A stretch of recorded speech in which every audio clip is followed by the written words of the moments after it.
Now, it is my pleasure to introduce our moderator and get our discussion started today. So, Randy Engstrom has been a passionate advocate and organizer of cultural and community development for over 15 years. He's currently the director of the Office of Arts and Culture for the City of Seattle. As director of the office, he has expanded their investments in granting programs in public arts while establishing new programs and policies in arts education, cultural space affordability, and racial equity. Most recently, he owned and operated Reflex Strategies, a cultural and community-based consulting business that worked with foundations, nonprofits, and local government. He also served as chair of the Seattle Arts Commission in 2011 after serving 2 years as vice chair, and was chair of the Facilities and Economic Development Committee from 2006 to 2010. He also served as founding director of Youngstown Cultural Arts Center, a multimedia and multidisciplinary community space that offers youth and community members access to arts, technology, and cultural resources. And he also received the Emerging Leaders Award from Americans for the Arts and was one of Puget Sound Business Journal's 40 Under 40. So a very exciting bio, Randy. We're about to have an even more exciting conversation. So I invite you to unmute yourself and introduce our panel and kick off our convo. Thank you.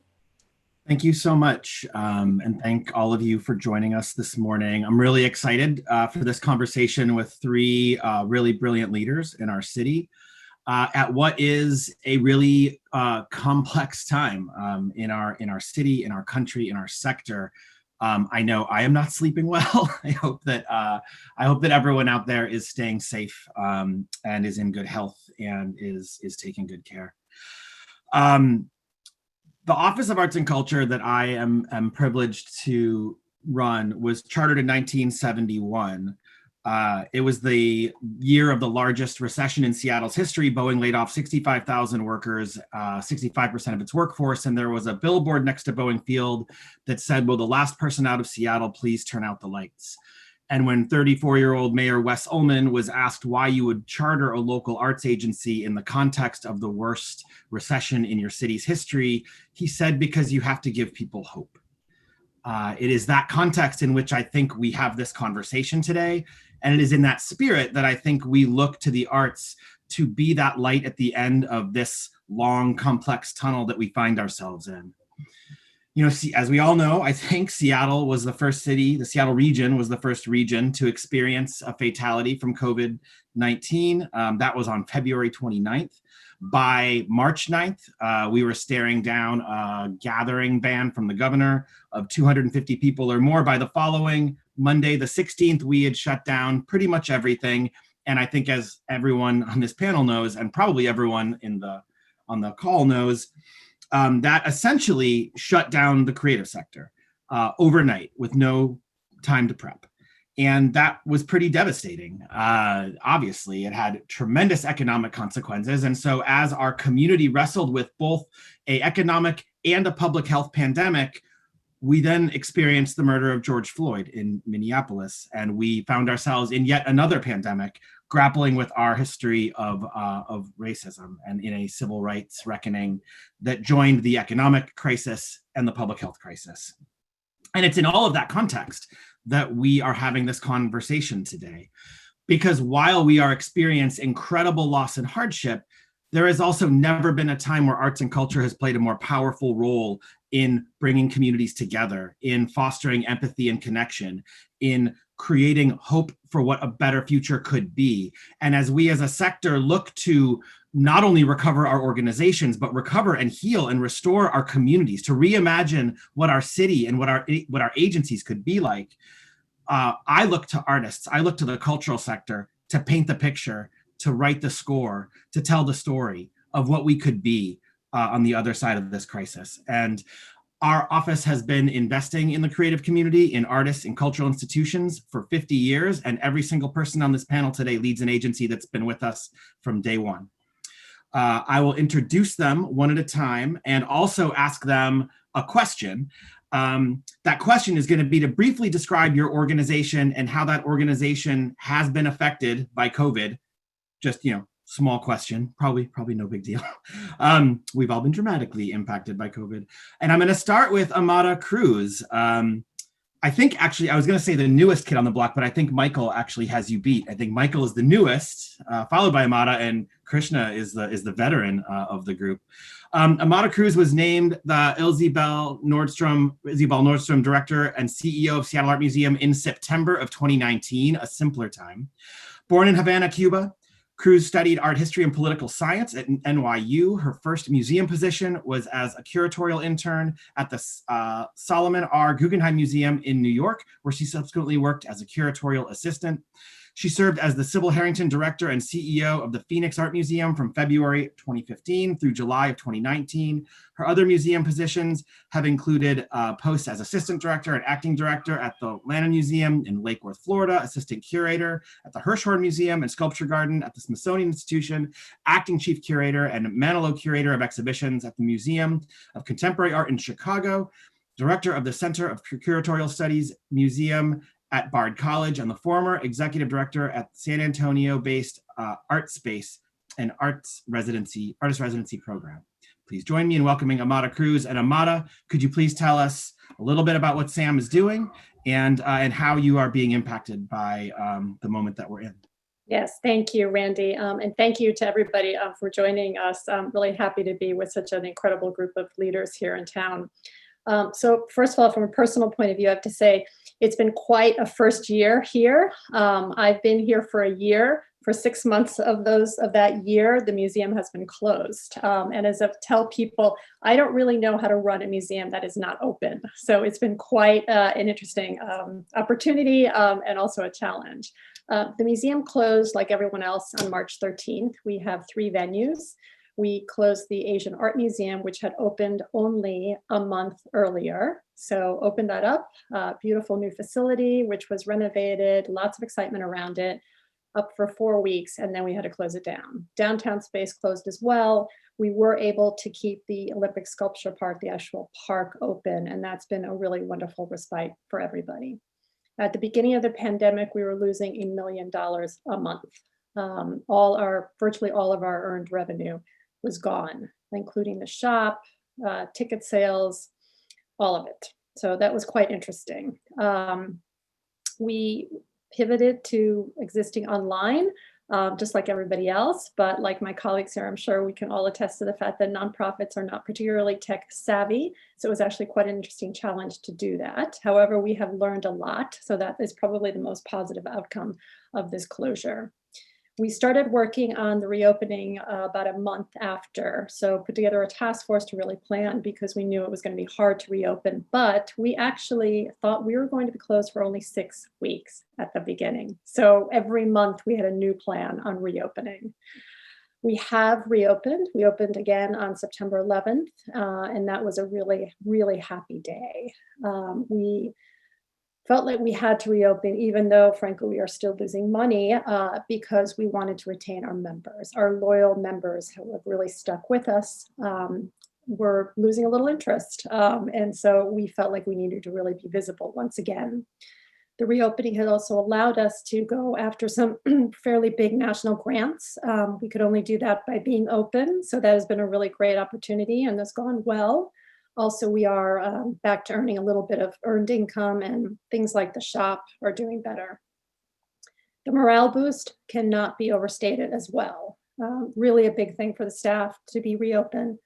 Excuse me. Also a big thing for the board and for all of us that really care about the museum. I think I'll stop there. Give everybody else a chance. Thanks so much, Amada. I'm going to move over to the newest amongst us, Mr. Michael Greer. Michael Greer is the president and CEO of ArtsFund. As a former professional dancer and experienced executive, Michael's leadership experience spans both the for-profit and nonprofit sectors.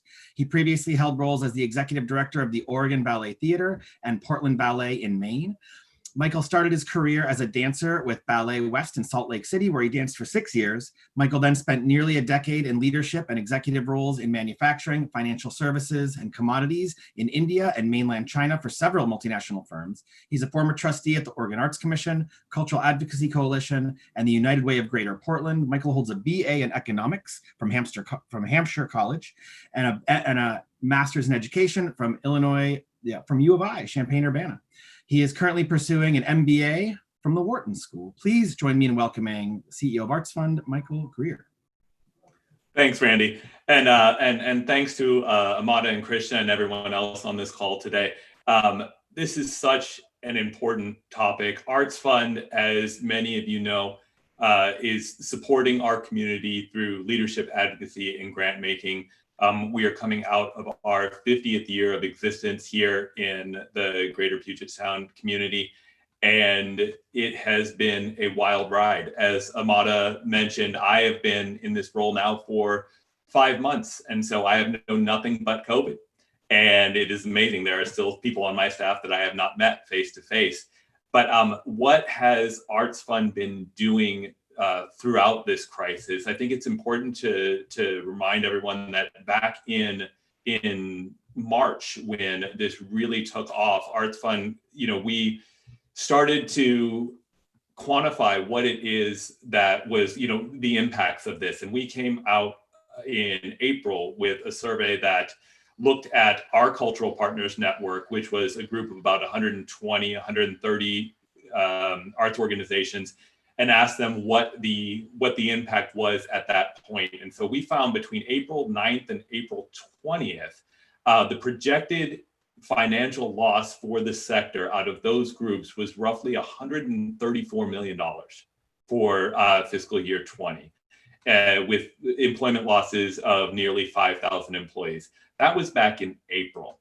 We have since embarked on a series of quarterly surveys to kind of update those numbers and continue to get a pulse of what is going on in the sector, because we feel that's going to be really important for our leadership and advocacy roles moving forward. All of that said, as Amada mentioned, and I know Krishna will speak to, there is a silver lining and there's inspiration in all of this. We have been seeing that a lot of our organizations are really undergoing Herculean efforts in order to pivot what they can to a digital model where they can, to increase interest and to maintain a presence in our community, because we know that it is important on so many levels to have arts and culture being present in our communities at all times. And the other thing that I want to just leave my opening remarks with is that the arts and culture community, this is probably the most resilient sector that I can imagine. This sector has been around in much the same way, people gathering to have a shared experience for hundreds and hundreds of years through some really trying times. And I have no doubt that we will make it through this and come out of this and still be able to share experiences with each other. The question that I think we're going to dig into today how do we come out of this? In what way? And how long is it going to take? And what do we do on the other side? But that this is a resilient sector that will be here for us for another several hundred years. Thank you so much, Michael. Last but certainly not least, the grizzled veteran of the bunch, joining us from halfway around the world is Krishna Thiagarajan. He is the CEO of the Seattle Symphony. He was appointed president and CEO of the Symphony in September of 2018. So he's got Amada and Michael beat by quite a bit. He remembers a full season of gathering in person, which is remarkable to think about at this point. He served as the chief executive of the Royal Scottish National Orchestra. He joined the RSNO at a pivotal moment in the orchestra's 125-year history, overseeing the final stages of the company's move from Henry Wood Hall, its home since 1975, to the purpose-built state-of-the-art rehearsal, recording, and education facilities of the RSNO Centre in the heart of Glasgow, Scotland, a UNESCO City of Music. Thiagarajan joined RSNO from the New York-based Orpheus Chamber Orchestra, where he served as executive director since January 2013. Previously, he served as president of Symphony in C, one of 3 professional training orchestras in the United States, and was senior director of artistic operations for the Rochester Philharmonic Orchestra. Born in Germany, where he is joining us from today, Thiagarajan trained as a pianist and performed throughout the US, Europe, and Asia. He is a graduate from Indiana University with a bachelor's and a master's degree in music. Thank you so much for joining us, and please do tell us a little bit about the symphony and how you're navigating this complex time. Thank you, Randy, and it's a great pleasure to be with such distinguished colleagues here on this panel. I think this is the first time in my lifetime that I've become the grizzled veteran of a group. So, I'm going to take that with a grain of salt, but it's so great to have everybody here. On March 11th, the Seattle Symphony went from really an absolute banner run of 5 Grammys, 5 years in a row, Gramophone Orchestra of the Year, and its inaugural season with new music director Thomas Dalsgaard.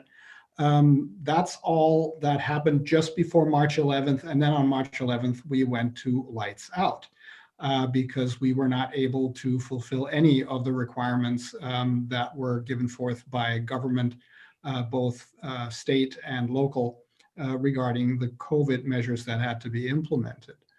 At the time, the Seattle Symphony Orchestra was a $36 million organization, the largest symphony orchestra in the Pacific Northwest, the third largest symphony orchestra on the West Coast in the United States. It's an organization that has about 121 years of history.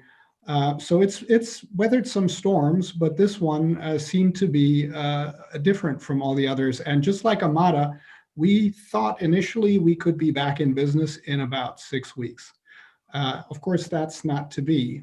In the meantime, we are fortunate that we had some measures in place. So actually our fiscal year ended August 31st, and we were able to end it on a balanced result, which is pretty good for us. But there is no doubt that this crisis has completely eviscerated all of our earned revenue going forward. And that we have to really change the way we do business. This crisis has given us some pause, and it's given us precious little time to try and reinvent ourselves in the digital realm. But fast forward to September 15th, and we started in a digital way to come back to rehearsal. And on September 19th, we were the first orchestra on the West Coast to start a digital season with live broadcasts. And we're proudly producing from downtown Seattle. It's important to us to let people know that downtown Seattle is not just boarded up. There is life happening there, and there will be life continuing. We are so happy and proud that the Seattle Art Museum across the street was able to open up again for actually people to come in and see the art. And we are basically looking to share everything that we've gained in this process with the other performing arts organizations and symphony orchestras in Pacific Northwest region, so that they too can return to doing some sort of performance in a safe, socially distanced way. But we view ourselves as a leader in our field, and we want to make sure that everybody benefits from our lessons learned, because we feel that music is part of what you just described as giving people hope. We feel music is part of health and well-being, as are all of the arts in our wonderful state. So that's where I'm going to stop right now. Thank you so much. And thank you to all three of you. There won't be a long preamble with the questions now. I will just ask them. And Michael, the next question, I'd like to start with you, because while this has undoubtedly been a challenging time, it's also been remarkable to see the amount of support that has been put forward to arts and culture. The very day the governor's order came out, the artist and author Ijeoma Oluo started a GoFundMe that then moved to the stewardship of Langston and raised and deployed $1 million to individual artists impacted by the crisis. Our office at Arts and Culture, our partners at the County for Culture, continuing to put millions of dollars into the community. Artist Trust did a fund as well for helping individual artists, and of course, ArtsFund. You guys have done a great job and been great leaders in that space. As we look ahead, what opportunities do you see for the arts and culture sector to grow or change? Thanks, Randy. And I do also want to acknowledge all of the support that the sector has seen since the beginning of the pandemic, including all of our fantastic supporters through ArtsFund that allowed us to really come in with that $5.5 million in support for the sector when it needed it the most. what are the opportunities? So we just had some data come into us yesterday from a number of organizations, and it's really interesting that 100% of the organizations that we surveyed have moved to some type of digital offering. And we were really amazed to see that number at 100%. 93% of them were currently in some type of digital programming, and another 7% had plans to move there or had already been there. And so that we think that there's a real opportunity for organizations, arts and cultural organizations, to expand into this area post-pandemic, so that they can broaden their audiences. The other thing that we're seeing is that there is a broadening of the audience base outside of the traditional geography. And 91% of those surveyed had said that they developed new programs. 87% had launched into new and expanded territories, and 46% said that they had new partnerships around co-produced programming. I was anecdotally talking to someone the other day, and they mentioned that they couldn't figure out why they were getting an increased patron base from Turkey.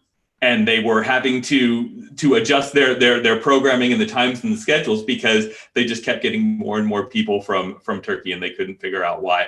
But I think there's also a real opportunity in around a lot of the discussions that we're having on equity, barriers to entry and access, in that we are seeing that it is easier to deliver a lot of this content via the digital model and via the internet to communities that historically had barriers to entry to some of our larger halls or downtown Seattle, or areas where they did not feel welcome or they did not feel safe. And so I think there's a real opportunity that we're seeing in order to be more inclusive with our offerings through a lot of these different deliverable methods. Thank you for that, Michael. Krishna, same question to you. What opportunities do you see for arts and culture to grow and change in this moment? I think this is, I think this is an important time to really take stock and look at where we've been and where we should be going. And I think especially performing arts organizations like symphony orchestras have been somewhat static in the last 35, 40 years. Moving into the digital age was long overdue. When Michael talks about an organization that suddenly has fans in Turkey listening in, we, once we moved to our digital platform, started seeing people, Seattle, obviously Washington State, obviously California, but all across the country, all the way to New York City and Boston, and then all across the globe. I mean, China, South Korea, Germany, Slovenia, Slovakia, Poland, Great Britain. Suddenly everybody is looking at the Seattle Symphony Orchestra. And I think that's a really, really important thing. Some of them are, expats from Seattle who've gone all over the world to work. And some of them are just people who've heard about the Seattle Symphony and want to listen the type of music making that we have. So we are not giving up on this digital platform, even when we can come back to in-person concerts. This is something that we're going to stay with. And I actually personally think that the digital platform, in combination of audio and video, is going to replace the traditional recordings that we used to make, the traditional CDs that we then, we kind of cheated and we said, well, we'll also do online releases, but it's still audio. I think the way of the future is going to be these live recordings that are going to be audio and video combined. I think that's what's going to take over the market in about 3 to 5 years. So this is a time for us where we have to reinvent ourselves. It's also important because we had some demographic lack of movement, if I may call it that, where we had the average person involved with the symphony creeping towards an age that is past retirement age. And we love everybody that comes to the symphony, and I especially love the people who have disposable income and time, right? But we also need the younger generation to become involved. And while we moved into this digital realm, suddenly we're seeing a demographic shift, and we're seeing people who actually have the ability to watch us on their time, because their life is such that they can't join us in the usual concert hours. But if we keep the platform online and they can download it when their time permits, suddenly we're beginning to see those people interact with us. I think these are just a couple of small things. There's also internally, I mean, we have to really start questioning how we manage an organization. Do you need a huge floor space office? The answer is no, you actually really don't. I mean, one of the biggest conversations we had before COVID hit was whether we should expand the floor plan and maybe rent extra office space. Now we know that's not the best use of our resources. So these are just a few of the items that we've really looked into since COVID-19. Thank you so much. Amada, I want to bring this question to you also. In this obviously time of great change and challenge, you guys are open, and you just got some good news, some rare good news in 2020. A new investment, not just to you, but to I think to all of us, or to many of the folks on this panel. What are the opportunities that you're seeing for arts and culture, and where do you see an opportunity to grow and change? Yeah, so I won't go into the details because everyone's pretty much covered it, but absolutely, we've seen a lot more sort of internationalization of our audience thanks to all the online programming, where we used to get, let's say, 200 people for a lecture. We now have 450 people. It's quite extraordinary. So we love that. That will continue. But the opportunities, yeah, you know, what Krishna says, I think is very true. You know, one of the opportunities is really to just sort of take a pause and think about what kind of organization we want to be going forward. What is our communities? What are the needs of our community coming out of this pandemic, and how can we serve our community? The mission of the Seattle Art Museum is to connect art to life. And I love that mission because it means we're not an ivory tower.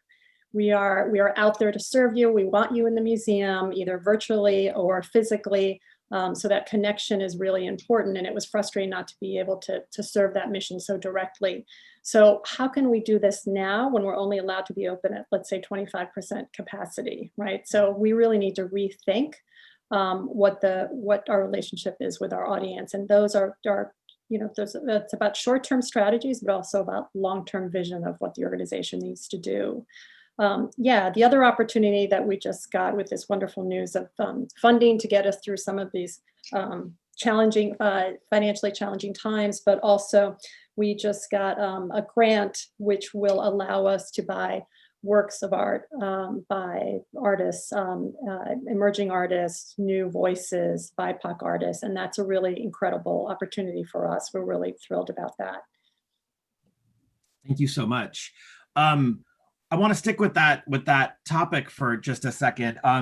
Krishna, you talked about the sort of demographic challenges that had been sort of inherent to the sector for a while, and Amada just referenced being able to take some of this new money and make additional investments in new BIPOC communities. As we look forward, you know, I think racial equity is something that our city and our sector have worked hard at for some time. Equity and access can be an opportunity for BIPOC communities in the reimagination of our city and our sector. How can this change the industry? How can this change the way we do our work? What opportunities do you see? And how can our cultural sector lead the way for the kind of city that we want to see on the other side of this crisis? So I think one of the ways that we can better serve diverse artists, BIPOC artists, is by providing opportunities on the local level. I'll give you an example. Our opening night concert, September 19th, we weren't really sure if we were allowed to keep going, so we had to pack as much into that opening night, September 19th, as we could. And so one of the things that we really wanted to showcase was there's the classical traditional symphony orchestra, and there was repertoire associated with that with Beethoven. And then there's also the crossover orchestra that does singer-songwriter crossover material regularly. And we asked local artist Whitney Manger, singer-songwriter Whitney Manger, to join us. So it's just one example of every concert for the next 6 weeks in which we made sure that we had either a person of color as the composer or a person of color as the soloist in our lineup. But more importantly, just about every other person that we hired as a soloist or a conductor actually has a local connection to Seattle, either by being born and raised here and then having left and made a career in the big wide world, or by having recently come back to Seattle. And I think one of the really exciting aspects of all of this, if you ask me personally, and this is my personal opinion, but one of the really exciting aspects is that symphony orchestras are going to regain a local quality brand again. I have often spoken about what I call, and I'm not trying to put anybody down, but I call this the Banana Republic effect, where in the United States of America, in any city, any market, before all of this, you could go to the same mall and buy the same pair of jeans, right? Same pair of slacks. You could look exactly the same whether you were in New Orleans or in New York or in Seattle. Well, that's what happened to symphony orchestras too, because symphony orchestras were in this rut where if Boston thought it was good enough and St. Louis thought it was good enough and Los Angeles thought it was good enough, then maybe New York Phil thought it was good enough, we would take that certain artist, right? And what happened was we began to exclude locally relevant artists because the other orchestras hadn't seen them. Well, we've broken with that in our current planning of our lineup going forward. And we're not going back. We're going to make sure that we create these opportunities, because if we want to be relevant to our community, the artists have to be relevant to our community. And if you have local artists, they're usually telling a story that comes from within the community. So to me, this is the best way, the most promising, and I would say organic way in which we can actually significantly increase diversity within the classical music and also the non-classical music artists in orchestras. Thank you, Krishna. Amada, I'd like to also put that question to you. I think SAM has been a leader in their commitment to equity, creating a director level position for that focus in the last year with the indomitable Priya Frank. And also I think intersecting with that BIPOC community need is a lot of conversations in the sector around accessibility and this idea of building back. Krishna talked about the way that the work environment and the office environment is changing. What are the opportunities, not just investing in our BIPOC community, which is critical, but also in thinking about accessibility and the other ways that we can center new voices, emergent voices in the way we do our work on the other side? Yeah, I mean, I think that's extraordinarily important. And yes, absolutely. SAM has really been at the forefront of that in Seattle. And frankly, it's one of the reasons I came to SAM. You know, we are looking externally in terms of the exhibitions and the programs that we offer. And we've had a good track record of showing the work of BIPOC artists, but we're actually increasing our commitment to that. But we also are doing what Krishna was talking about, which is really focusing locally as well. You know, again, what is it that our community needs? We need to look at the talents that we have. And so right now we're focusing, we're highlighting the work of Ginny, the collection of Ginny Wright and the incredible legacy that she left to the city of Seattle.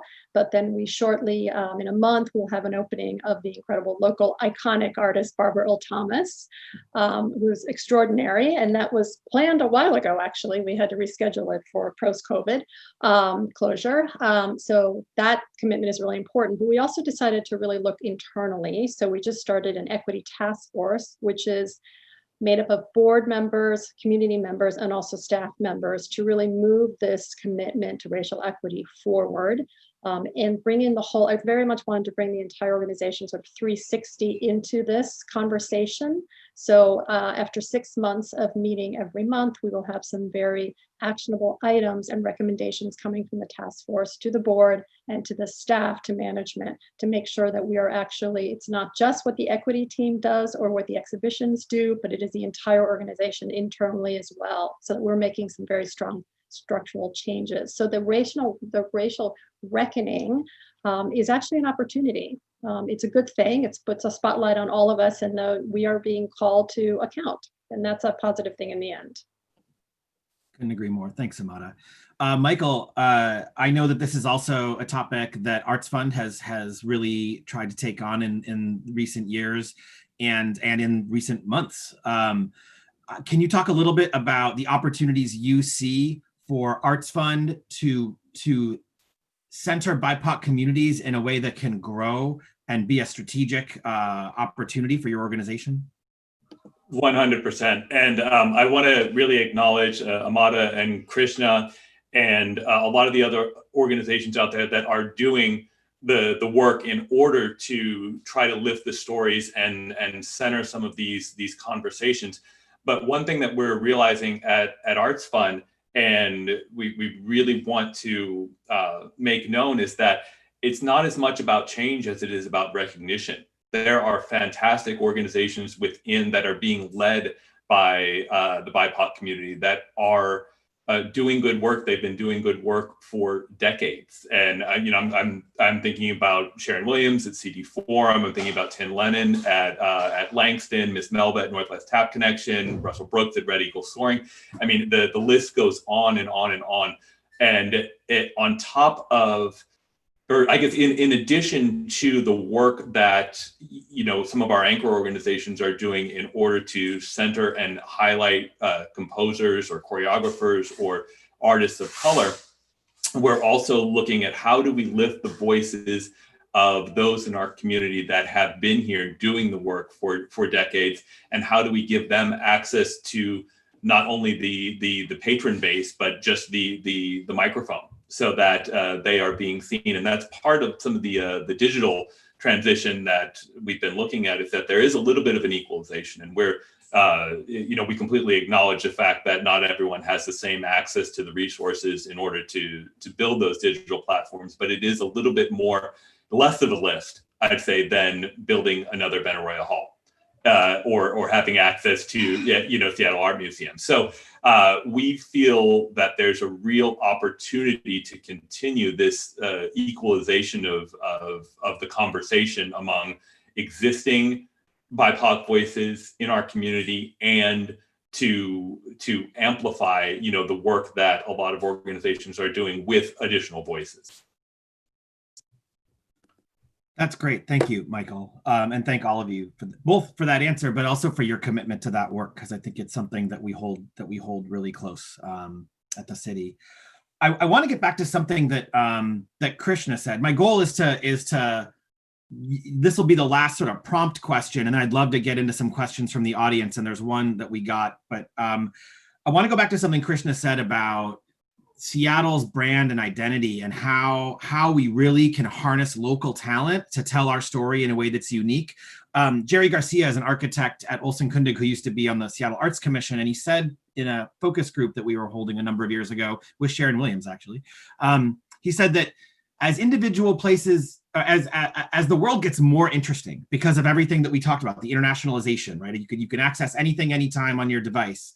Individual places become less interesting because they become more like each other. That's, I think, the Banana Republic effect that you were talking about, Krishna. And yet Seattle has changed the world a dozen or more times. We invented air travel. We invented desktop computing. We invented cloud computing. We invented $6 coffee drinks. We actually changed the music industry like 3 different times, and we continue to change the world. And there is this Venn diagram between the innovation of our city and the rich cultural artist community that's here that I think is really, really interesting.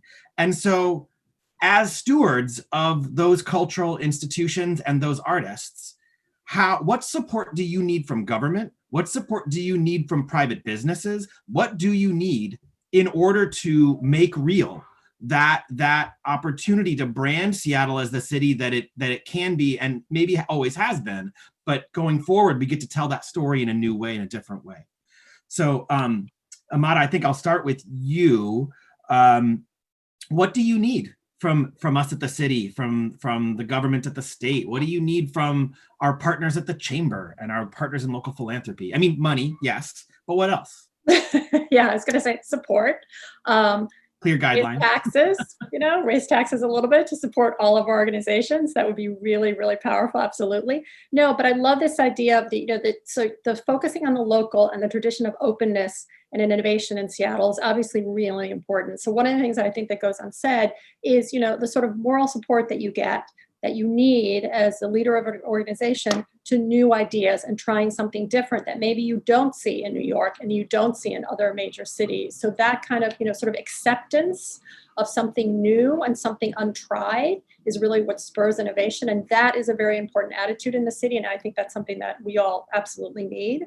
But seriously, no joke aside, what we really all need is funding. There are very little sources of funding at the federal level for any of our organizations. We all know that. Sadly, there's not a lot of money in the state level as well. And so that's really what we need, that kind of support. But it starts with answering the question of what kind of city do we want to be? We want to be a city that is rich in the humanities, where all of us feel accepted, all of us go into these various organizations and we can celebrate our shared humanity no matter what our politics are. We need to have that. Every great city has a great symphony, has a great museum, has all these cultural organizations. So that is the first question. What kind of city do we want to be? What kind of state do we want to be? And in that case, if we answer that we want to be a culturally significant place that really puts innovation in every way at the forefront, then that's where you start seeing support and people wanting to really support and back their organization. And they're artists. That's really important. Thanks, Amada. What if infrastructure could also mean our cultural sector? What if the investment in the infrastructure of our communities could mean the things that matter to us on a social, emotional level? Krishna, what do you feel like you need from the city, from the business community, from local funders? I think everything that Amada says is true, and I'm going to say, we actually need investment, financial investment, but what we also need, which comes before financial investment, is full buy-in, that the creative sector in Seattle is actually fundamental to Seattle being one of the world cities, right? If you think about it, the creative sector is more than just the nonprofit sector. The creative sector expands into architecture. It expands into any kind of writing. It expands into any kind of dreaming, planning, thinking. As you mentioned, this is the city that maybe not invented air travel, but revolutionized air travel. This is the city that maybe not invented computing, but revolutionized personal and then also cloud computing. This is the city that didn't necessarily make it all up, but it made it all better, right? And in a way, what it needs is everybody to come together and really believe in each other and support each other. One of the lessons everybody learns that goes to business school is that if you have the most brilliant idea, but you are underfunded, your idea might not actually live, right? If we talk about aviation, jet travel was invented, passenger jet travel was invented in the United Kingdom, in Great Britain, but you're not hearing British aircraft these days carrying people anymore. In fact, right now, hardly anybody's flying, but it's Boeing versus Airbus, right? And this is because funding was found to make sure that they could dream big. And this is the other thing that I think we need. We need people to start dreaming big when it comes to the creative sector. 20 years ago, the Seattle Symphony was one of many orchestras that were in a regional classification across the United States, an excellent organization, but classified as a regional organization. In the last 10 years, it's made itself into the top 20. And in fact, just before COVID, we were clearly in the top 10 in the United States of America. And that's where a city like Seattle should be when it comes to its museums, its performing arts organizations, its school system. Everything actually, it's hospitals. This is where we are supposed to be. And so I think what I would love to see from the chamber, for instance, is a realization that the creative sector is a part of the larger economy and a very, very important part of the larger economy. Thank you, Krishna. And then finally, Michael, as you're slightly different. You're a funder versus a presenter or a producer. What does that look like for you? What does being the first Seattle and not the next LA look like from the vantage point of an arts fund? Well, I wanted to quantify a little bit of what Amada and Krishna were talking about and remind everyone at the chamber, this is a well over $800 billion industry when you're talking about the creative sector nationwide that employs over 5.3 million people. That is a sector that has significant economic impact, not just within our performance halls, but to all of these suppliers and the vendors and their vendors and their vendors. This is an ecosystem that is heavily capitalized, and there's a lot of money and a lot of employment in this, and we can never forget that there are individuals whose lives and livelihood are at stake of a collapse or a severe contraction of this industry, as would the airline industry or the coal industry or any other industry for that matter. So, I think it's really important to frame it within that context as well. And, to again, put some numbers to this, when we distributed about $5 million, we also asked all of our recipients, what percentage of the need does that represent for you? And the answer was less than 5%.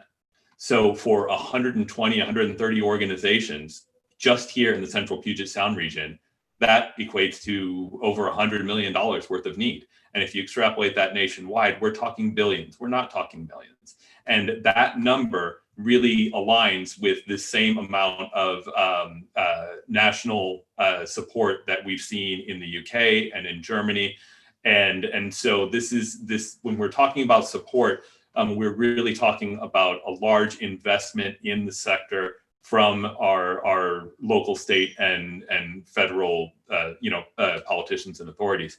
But on the flip side of that, to kind of get away from the quantitative for just a second, is that, and this kind of riffs off of what Krishna was saying, it's about a narrative. What do we need from our chambers, from our local officials, and from everyone, kind of our business leaders, is to normalize this idea of arts and culture as a sector. It is not something that stands alone in a museum or in a symphony hall, or even on a neighborhood cultural association. It is part of the fabric of our everyday lives in the same way that any other business would be. And so apart from the funding, apart from a lot of these legislative conversations that we're having, we also need to normalize the conversations around arts and culture as a sector and as something that is just another part of our daily lives, and stop segregating it from those conversations. I think that's really important to help drive the way that our elected officials and our decision makers look at funding or being a part of investing in the arts and culture community. Thank you, Michael. And yeah, we know from both local and federal data, the creative economy is the second largest, fastest growing segment of the national economy. And it's the one thing that will never be automated, because the robots will never be able to be a symphony, or at least I hope that's not a symphony I want to attend. But we've done a lot of work as a city with the Economic Development Office, recognizing the impact that automation and AI are going to have on the workforce, and the places where we know that is unlikely to happen are in jobs that are based on human empathy and on creativity. And I think those are sort of the bicameral elements of our cultural community. We have a couple questions from the audience. We're right on time, so thanks everyone. I knew with the symphony being here, we'd be on time because it's so important. Elizabeth Ralston asks, and this goes back to the conversation we were having about BIPOC community, but more specifically about accessibility. And the creative industries also contribute to a healthy community. We know that. We know that being part of the arts contributes to a healthier and happier community. So how do we see universal design principles having a role in the rebuilding of the arts sector, especially when it comes to racial equity and accessibility for all? And any of you can take that first, or I'll call on one of you. I'd be happy to jump in first, because I just had a conversation with Elizabeth the other day, and was really impressed with everything that she is doing at Seattle Cultural Accessibility Consortium. But again, in order for our sector to continue to thrive and continue to be relevant in the future, we need to be inclusive and accessible to all different populations. And that is just, we are going to need a continual pipeline of interested and qualified patrons as we move forward. And those will come from every part of our community. And if we are creating barriers, physical or mental, or real or imagined, then we will not survive.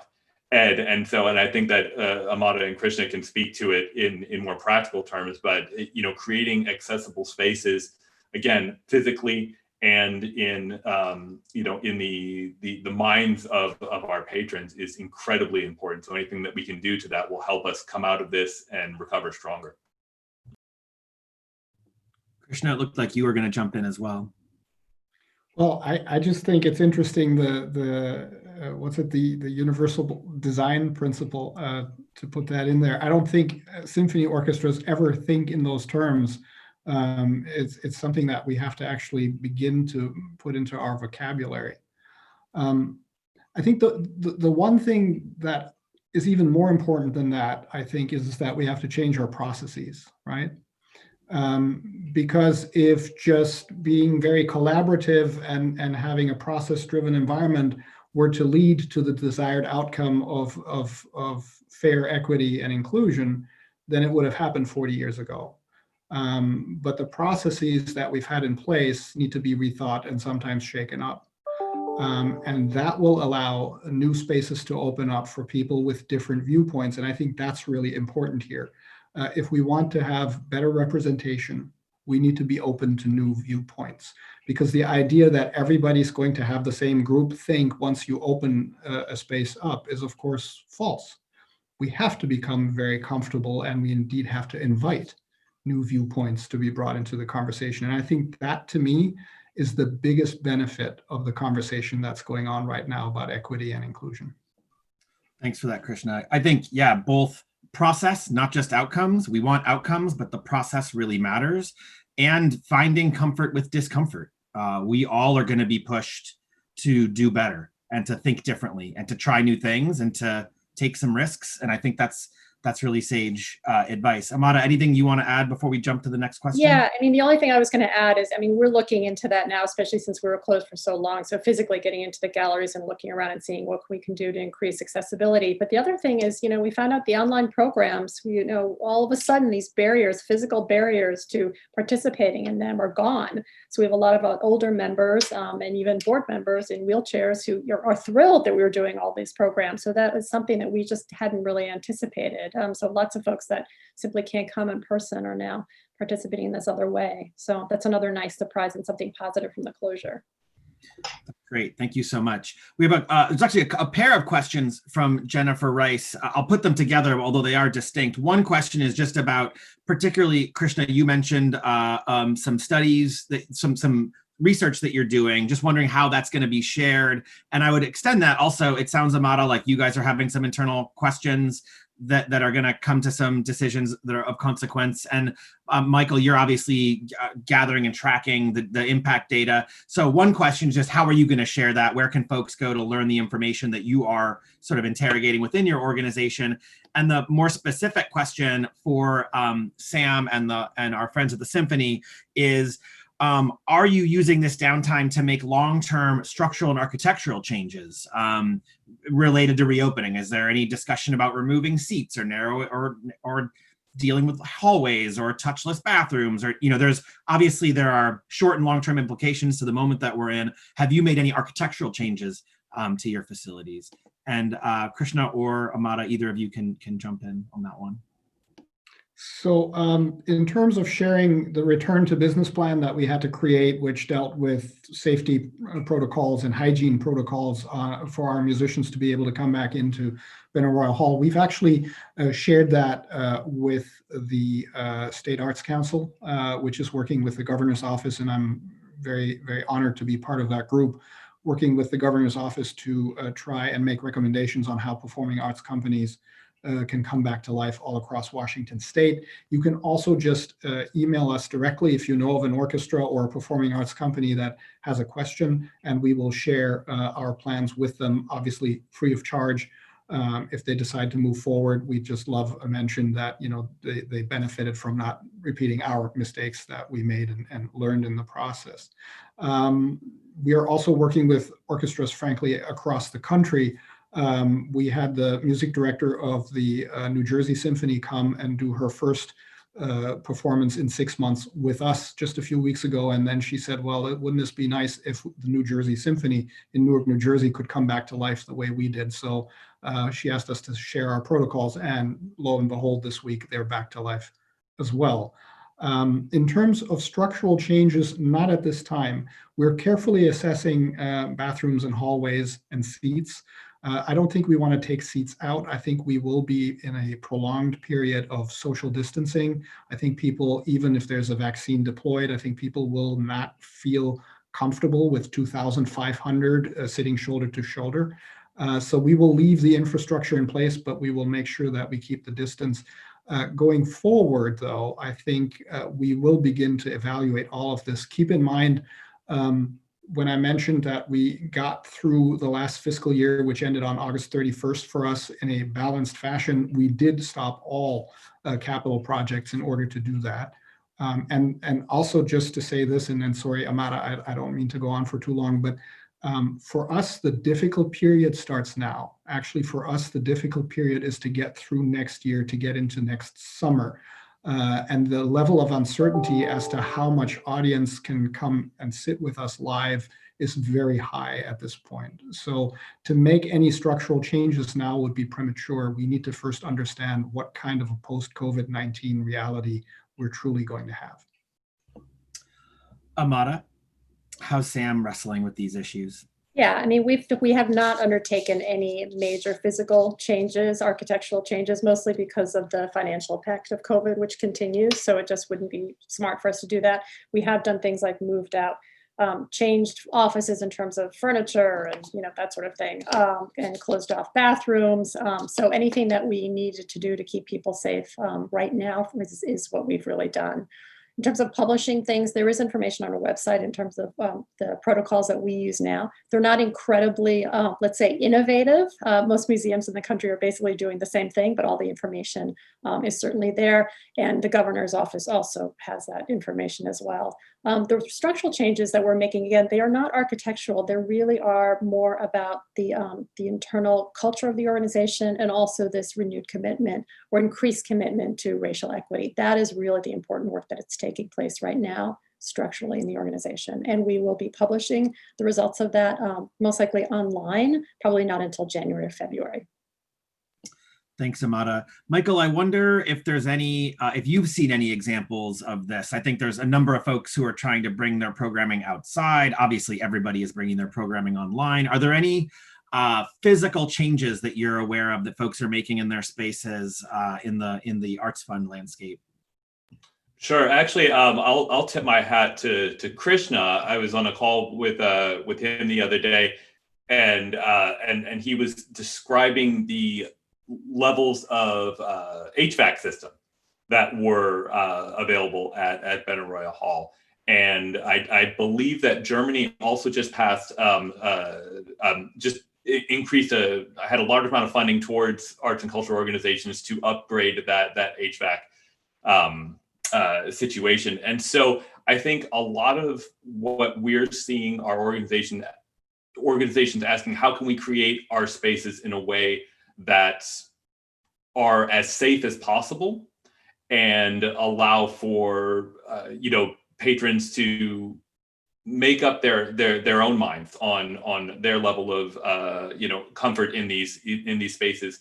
But as far as I think, just to echo Krishna and both Amada, it's a little premature for large scale changes because the uncertainty is so great, and we really don't know what this is going to look like yet on the other side. So we're not seeing a lot in physical spaces, but we are seeing a lot in kind of the small areas of making people feel safe in the spaces that they do have. Thank you for that. We have about 10 minutes left, and we've gone through the questions that were in the Q&A. If you have one, we probably have time for one or two more.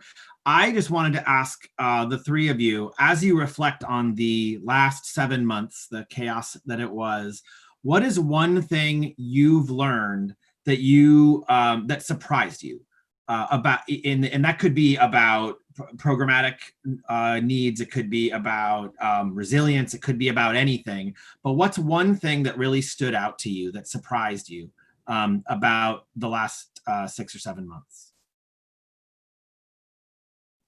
So this is not really a surprise.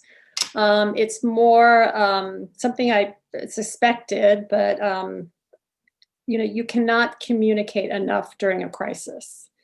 And I knew that that was going to be the case, but you literally cannot communicate enough. Keeping your staff together when everybody's working from home is difficult. Nurturing the culture of the organization when everyone's working from home is difficult. Keeping donors engaged when everyone is dispersed is difficult. So that has been a major focus, is communicate, and keeping people together as much as you possibly can in this virtual world. That was a big challenge. And I'm surprised, the surprise was how much time I spend doing that. Well worth it though. I completely agree with you, Amada. I don't know if it was a surprise, but what I found interesting is that it all seemed like an, almost insolvable challenge until at the Symphony, we made the decision, we are going to prioritize on the people. We're going to prioritize the people. There's actually an article in the Seattle Times that claimed that we laid the musicians off. That article was premature because we got our PPP funding and we didn't lay anybody off, and we decided to keep everybody on, especially the musicians. We had some staff that we had to lay off, but even there we wanted to continue paying health benefits, for instance. And so once we decided we'll prioritize on the people, then the creative juices really got going. And what in a very nice way surprised me the most was that obviously we had to make huge sacrifices in salary in order to keep this business going without any kind of earned revenue. We're at 50%. And when I said we were 36 million, we're looking at next year to be maybe 16 million. So it's a huge, huge cutback. But we went out and we asked everybody if they would consider making these financial sacrifices, and the musicians are basically playing right now at 50% of scale. And I don't want to abuse the goodwill there, but at some point we have to remedy that. But for now, that's what they're doing. And to me, the resiliency and the willingness to really sacrifice in order to keep the art going, maybe that's not a surprise. Maybe that's just a pleasant reminder of what's best in humanity when we're being put to the test. But that's what I would answer. Thank you. Well said by both of my colleagues here. But I'm gonna pivot the question just a little bit, because one of the things that we haven't been surprised, but it's been really interesting, is in the youth education space. That is an area that we have been really interested to see what is happening in regards to arts and culture. We're talking about the idea of a lost generation in education, and I think that is also has the risk of playing out in arts and culture. It's been interesting and it's been surprising to see how quickly a lot of those programs did go away, and how we really want to support those moving forward, so that 20-25 years from now, we don't end up with a generation that had even less access to arts and culture as youth than we currently have and that we're currently facing. And so that has just been another area that we're really, really focused on and looking at and paying a lot of attention to. And I know that both Sam and the Symphony have incredible youth engagement programs, and we tip our hats to both of those organizations for being able to do what they can in order to keep those going during these times. Thanks, Michael. Amada? Sorry, what was the question? Oh, well, I answered it before. Yeah, you did. You're right. Okay, sorry. I'm in my mind, I'm trying to synthesize it because I think. Wait a minute. I know I'm listening. Yeah. Well, and I think all of the things that you guys talked about, I mean, the generosity the resilience. I mean, there are too many examples of organizations pivoting and centering people, to your point, Krishna, their own people and the people around them. It's just been remarkable that the instinct people had was to take care of each other. From Ijoma's GoFundMe all the way through continued investments that 4Culture is making, and all the pivots that individual artists made and institutions made.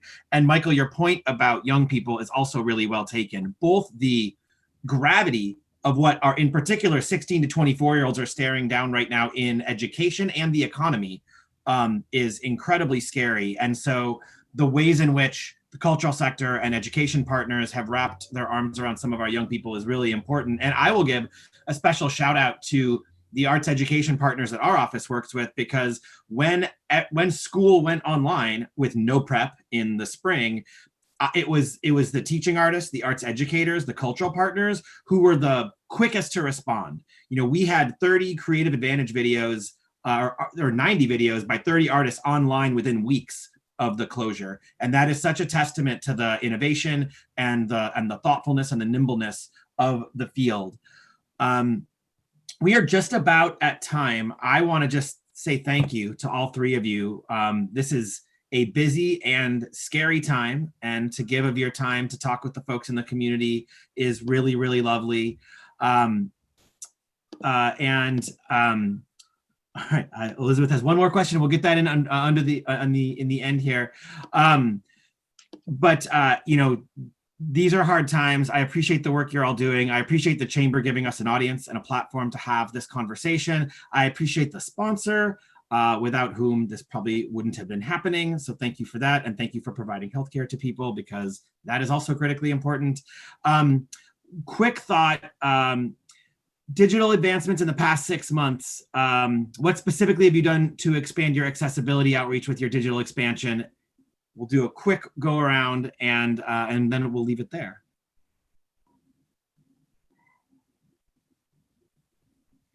I'm not completely sure what the question is, but in terms of our digital programming, there's a lot of it. Most of it is actually for free online. And so it's pretty much open to anybody who wants to go on the website and check it out and participate. There are a few things that are only available just to members, but honestly, most of it is just out there. The other thing is we're recording just about everything that we do. And so even if it is an event that, let's say, was a smaller event for not a large audience, then a couple of weeks later, once it's edited and cleaned up, you can also access it on the website. Perfect. Thank you. Michael? Well, given that we don't have a lot of direct programming at ArtsFund, we're noticing a lot of the same things that Amada, you just mentioned with our partner organizations, really just scrambling to get digital programming up to begin with in any way, shape, or form. And so that's been the first barrier. And we see organizations continuing to ask, how can we make that better? How can we make it more accessible to all communities, people with disabilities, with BIPOC communities, and like I think the organizations that we're talking to are looking at, well, what are the barriers in the digital world? But I will also say a huge thank you, and I'll take this opportunity to both Krishna and Amada and Randy and the Chamber for giving us this platform. This is a very, very important conversation, and I'm glad we're able to be a part of it. Krishna, final thoughts? Sure. We started with the digital platform that's a paywall. And so what we wanted to do was, first of all, learn how to operate that consistently. We've just this week started bringing back our youth programming, and we are going to start working in free accessible community programming. We just had a conversation with All in Washington, where we want to support the ability for everyone in Washington state to have access to high-speed internet and actually a device with which they could access all of this programming. And again, thank you all so very much for giving us this opportunity. I really enjoyed speaking with my colleagues, and I hope that we answered your questions. Leah or Hannah, anything you wanna do to bring us home from the Chamber? Yes, thank you. Just as you mentioned, Randy, thank you again to our sponsors, Advanced Professionals Insurance and Business Health Trust and Bank of America. We couldn't continue this programming without their support.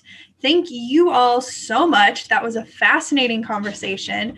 I love listening to all of the adjustments that you're making and the ways that you're continuing to support the community and allow more people into the arts community who maybe haven't been in that space before. So thanks to all of you.